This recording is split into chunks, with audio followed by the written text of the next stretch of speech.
Halo Tritek Brother, balik lagi di channel Tritek Racing Evolution. Dan ini dia video sound test Evox STD dan ADB series. Di video kali ini kita bikin sound testnya dua versi nih brother. Sound test di luar ruangan dan di ruang dyno. Tapi disclaimer dulu ya brother, untuk sound test di ruang dyno hanya cek suara saja tanpa dyno analytics. By the way, yang belum nonton video part 1 bisa cek kolom deskripsi ya, biar tahu fitur dan perbedaan versi STD dan ADB. Oke, tanpa berlama-lama lagi kita sebut passwordnya brother. Cek sound, ya sikatlah brother.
Nah, sesuai request Retech Brothers yang minta kalau ada sound test di atas mesin dyno juga, kita lanjut ke versi sound test di atas mesin dyno. Let's go!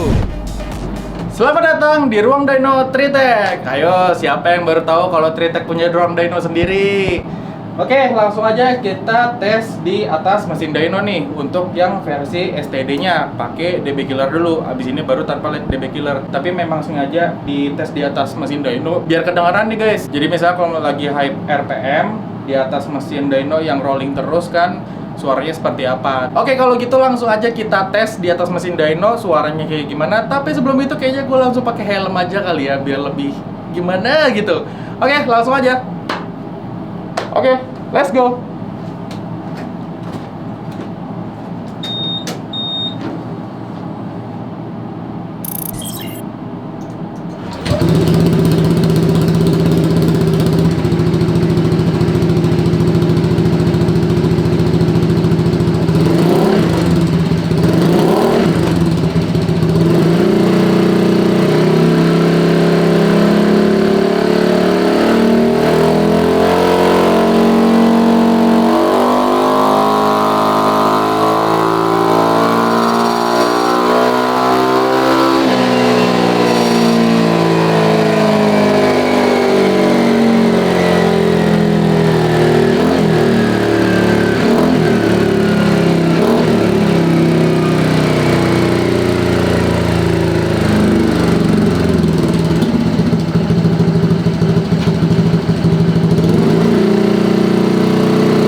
Jadi gimana menurut kalian tipe baru dari Evox ini? Jangan lupa komen di bawah ya. Seperti biasa kalau kalian minat nih sama produk kita, langsung aja hubungin kita pakai link di kolom deskripsi di bawah. Dan seperti biasa, thank you guys.